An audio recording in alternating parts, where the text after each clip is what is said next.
दोस्तों भारत में जल्द ही बुलेट ट्रेन दौड़ने वाली है, जहां पहली बार जापान द्वारा डिलीवर होने वाली बुलेट ट्रेन को दौड़ाया जाएगा। हालांकि भारत भी अपनी make in India bullet train तैयार कर रहा है, जिसकी रफ्तार 250 किलोमीटर पर आवर की होने वाली है। लेकिन वहीं जापान से जो बुलेट ट्रेन मिलने वाली है, उसकी रफ्तार 350 किलोमीटर पर आवर की बताई जा रही है। 2026 की शुरुआत तक इन ट्रेनों की डिलीवरी जापान द्वारा भारत में कर दी जाएगी। भारत में इसे जल्द से जल्द आने के लिए तेजी से कार्य किए जा रहे हैं। जापान की तकनीकी का इस्तेमाल करके national high speed rail corporation द्वारा भारत की पहली हाई स्पीड रेल लाइन का निर्माण किया जा रहा है। यह रेल लाइन मुंबई से अहमदाबाद के बीच होगी, जिसकी लंबाई 508 किलोमीटर होने वाली है, जिसमें से 352 किलोमीटर का रूट गुजरात के 9 जिलों में रहने वाला है। वहीं 156 किलोमीटर का रूट महाराष्ट्र के 3 जिलों से होकर जाने वाला है। वहीं अब ऐसी खबर निकल कर सामने आ गई है, जापान में मुंबई से अहमदाबाद के बीच चलने वाली बुलेट ट्रेन का ट्रायल रन शुरू भी हो गया है।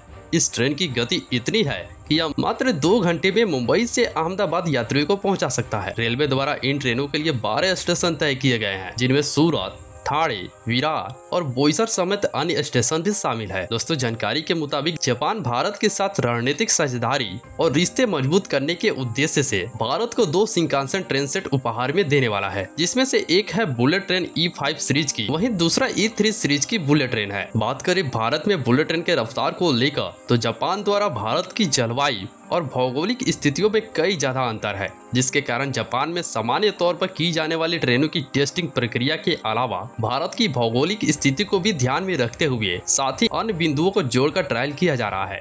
इसके अलावा जब यह ट्रेन भारत में भी आएगी, तो यहाँ भी इसका ट्रायल रन किया जाएगा। जानकारी के मुताबिक भारत में यह ट्रेन 320 किलोमीटर प्रति घंटे की रफ्तार से चलने वाली है। 2029 तक यह पूरी तरह से तैयार हो जाएगा और रोजाना यात्रियों को सफर करने के लिए तैयार हो जाएगा। दोस्तों भारत और जापान ने 2016 में एक समझौता किया था, ताकि वे हाई स्पीड ट्रेनें यानी कि बुलेट ट्रेन परियोजना में साथ काम कर सकें। दोस्तों इस परियोजना की कुल लागत का 80% पैसा जापान दे रहा है, वो भी बहुत कम ब्याज पर। दोस्तों बुलेट ट्रेन सिर्फ तेज यात्रा ही नहीं देगी, बल्कि इसमें कई सारे फायदे होंगे, जैसे कि लोगों को नई नौकरियां मिलेगी, भारत को नई तकनीकी सीखने को भी मिलेगी और मुंबई और अहमदाबाद जैसे 2 बड़े शहरों के बीच व्यापार और पर्यटन बढ़ेगा। जब यह ट्रेन चलनी शुरू होगी, तब यह भारत में तेज और बेहतर सार्वजनिक परिवहन की एक नई शुरुआत मानी जाएगी। ताकि देखते हैं आगे क्या अपडेट निकल के आती है। पूरी अपडेट के लिए प्लीज चैनल को सब्सक्राइब जरूर करना और यदि वीडियो पसंद आए तो लाइक भी कर देना। मिलते हैं किसी और नई अपडेट के साथ, तब तक टेक केयर, बाय बाय।